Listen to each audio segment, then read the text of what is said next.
மஹிந்த ராஜபக்ச அவங்க ஆட்சிக்கு வந்தாதான் இந்த நாடு வந்து ஒரு நல்ல முன்னேற்ற பாதையில போகும்னு சொல்றாங்க. இன்னொரு பக்கம் பாத்தீங்கன்னா ஆமா நொட்டுவேர் இப்படி எல்லாம் கழிக்கிறாங்க. இப்படி எல்லாம் பார்க்க முடியுது.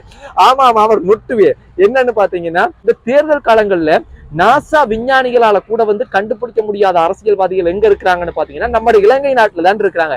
அந்த லெவலுக்கு வேற லெவல்ல வந்து பாத்தீங்கன்னா மக்களை வச்சு அரசியல் செய்வாங்க. இந்த இலங்கை நாட்டுல நடக்கிற பிரச்சனைகளை எல்லாம் பார்க்கும்போது தலையே வெடிக்குதுங்க. ஒரு பக்கம் பார்த்தீங்கன்னா ஆசிரியர்கள் எல்லாம் பாடசாலையில மாணவர்களுக்கு கல்வி கற்றுக் கொடுக்கணும். ஆனா அதெல்லாம் விட்டுட்டு ஆசிரியர்கள் எல்லாம் போராட்டத்துக்கு போறாங்க. மாணவர்கள் எல்லாம் பாத்தீங்கன்னா வந்து ஸ்கூல் எல்லாம் நடக்கல, பாடசாலை எல்லாம் விடுமுறை அப்படின்னு வீட்டை இருக்கிறாங்க. ஒரு பக்கம் பார்த்தீங்க எப்படியா இருந்துச்சுன்னா நம்ம வந்து இந்த நாட்டினுடைய நிலைமையெல்லாம் மாறப்போகுது, சஜித் வரப்போறேர், மஹிந்த ராஜபக்ச அவங்க தான் வரப்போறாங்க, மறுபடியும் ரணில் அவங்க தான் வரப்போறாங்க, இல்ல அனுரகுமார் தான் வரப்போறாங்க, இப்படின்னு பாத்தீங்கன்னா ஒரு கூட்டம் கதைச்சு கொண்டு தெரியுறாங்க. நிறைய வீடியோகளை எல்லாம் நம்மளால யூடியூப் தளத்துல பார்க்க முடியுது, செய்திகளை பார்க்க முடியுது, ஃபேஸ்புக்ல பார்க்க முடியுது. இதே இல்லாம பாத்தீங்கன்னா வாட்ஸ்அப்ல கூட வந்து நம்மளுக்கு ஃபார்வர்ட் பண்ணி விடுறாங்க. இப்படி நிறைய விடயங்களை பார்க்க முடியுது.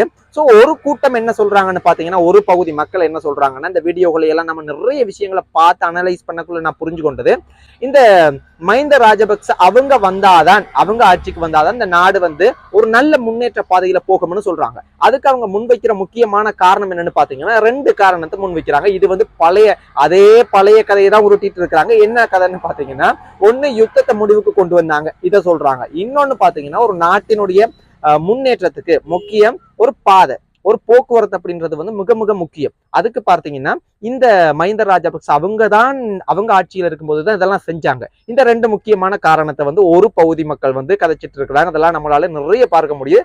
அதிகமாக சிங்கள மக்கள் கதைக்கக்கூடியதை நம்மளால பார்க்க முடியுது.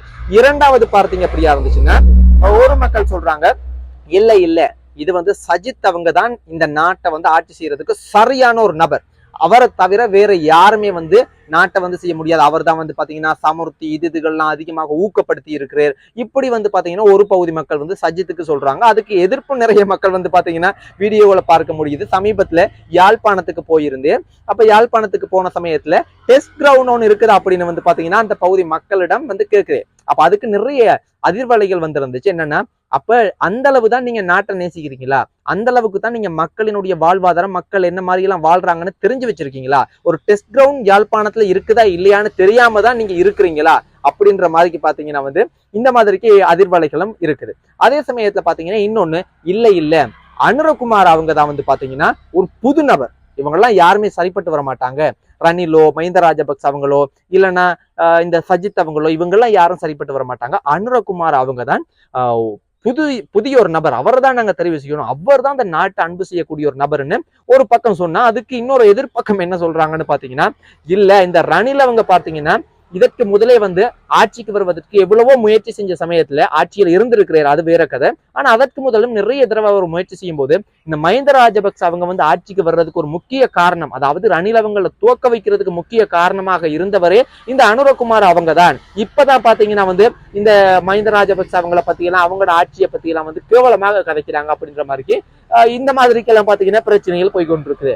அடுத்து நம்ம ரணில பார்த்தோம் அப்படியா இருந்துச்சுன்னா, ரணில் அவங்க இப்ப தற்போது பாத்தீங்கன்னா வந்து நாட்டை வந்து ஒரு மக்கள் வாழ்வாதாரம் எல்லாம் எந்த ஒரு பிரச்சனையும் இல்லாம வாழ்வதற்கு விலைகள் எல்லாம் அதிகமாக இருந்தா கூட எல்லாமே பொருட்களோ இல்லைன்னா வந்து எரிவாயுவோ இல்லைன்னா வந்து பெட்ரோல் டீசல் இது எல்லாமே பார்த்தீங்கன்னா வந்து கிடைக்கக்கூடிய ஒரு சூழ்நிலையை ஏற்படுத்தி இருக்குது. உண்மையாவே சிறந்த விடயம், அதை நம்ம தவறு சொல்ல முடியாது, சிறப்புன்னு தான் நம்ம வாழ்த்துக்கள் தான் சொல்லணும். அப்படி இருந்தாலும் அவர் பார்த்தீங்கன்னா அவருக்கு அந்த மாதிரிக்கெல்லாம் அவர் தான் சரி, அவர் தான் இந்த நாட்டை வந்து யாருமே பொறுப்பெடுக்காத சமயத்துல அவர் தான் பொறுப்படுத்தியார், அவரை தான் நம்ம மறுபடியும் கொண்டு வரணும், வேற லெவல்ல நம்ம நாடை வந்து பாத்தீங்கன்னா மாற்றுவேர் அப்படின்னு ஒரு பக்கம் ஒரு இந்த மாதிரி கருத்துக்கள் போனாலும், இன்னொரு பக்கம் பாத்தீங்கன்னா ஆமா நொட்டுவேர் இப்படி எல்லாம் கழிக்கிறாங்க. இப்படி எல்லாம் பார்க்க முடியுது.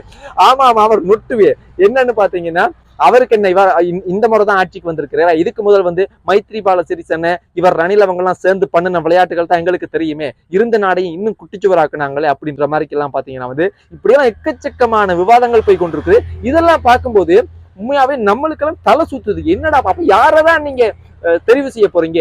ஒரு பக்கம் பாத்தீங்கன்னா இப்படி எல்லாம் போனாலும் ஒரு பக்கம் மக்கள் என்ன சொல்றாங்கன்னா, நாங்க யாருக்குமே ஓட் பண்ண மாட்டோம், நம்ம யாரையுமே நம்ம தெரிவு செய்ய மாட்டோம். நம்மளுக்கு எலெக்ஷனே வேணாம், இந்த நாடு எக்கேடு கெட்டு போனாலும் பரவாயில்ல, இந்த நாட்டை விட்டு நம்ம எப்படியாவது வெளியேறிடணும். இந்த மாதிரிக்கு பாத்தீங்கன்னா ஒரு சில மக்கள் இந்த மாதிரிக்கு அதிகமான கருத்துக்களை வந்து பதிவிடுறதை நம்மளால அதிகமாக பார்க்க முடியுது. ஸோ இது வந்து ஒரு ஆபத்தான ஒரு விடயம் ஒண்ணு. இன்னொன்னு என்னன்னு பாத்தீங்கன்னா, இதெல்லாம் இப்படி போனாலும் இன்னொரு மிகப்பெரிய ஒரு ரகசியமே புரிய மாட்டேங்குது. ஒரு மிகப்பெரிய கூட்டம் மிகப்பெரிய நக்கல் நையாண்டி பண்றாங்க. என்னன்னா, இந்த என்ன விஷயம்னு பாத்தீங்கன்னா, இந்த தேர்தல் காலங்கள்ல இந்த மின் கட்டணம், இந்த நீர் கட்டணம், அதே சமயத்துல இந்த பொருட்களினுடைய விலைகள் எல்லாம் குறைப்பு, இது இல்லாம நிறைய சும்மா பிரச்சனைகள், இதெல்லாம் எப்படி இந்த தேர்தல் காலங்கள்ல மாத்திரம் உருவாக்கப்படுது? இந்த டொலர் ரேட்லாம் எப்படி குறையுது இந்த தேர்தல் காலங்கள்ல? இதனுடைய மெஜிக் என்ன?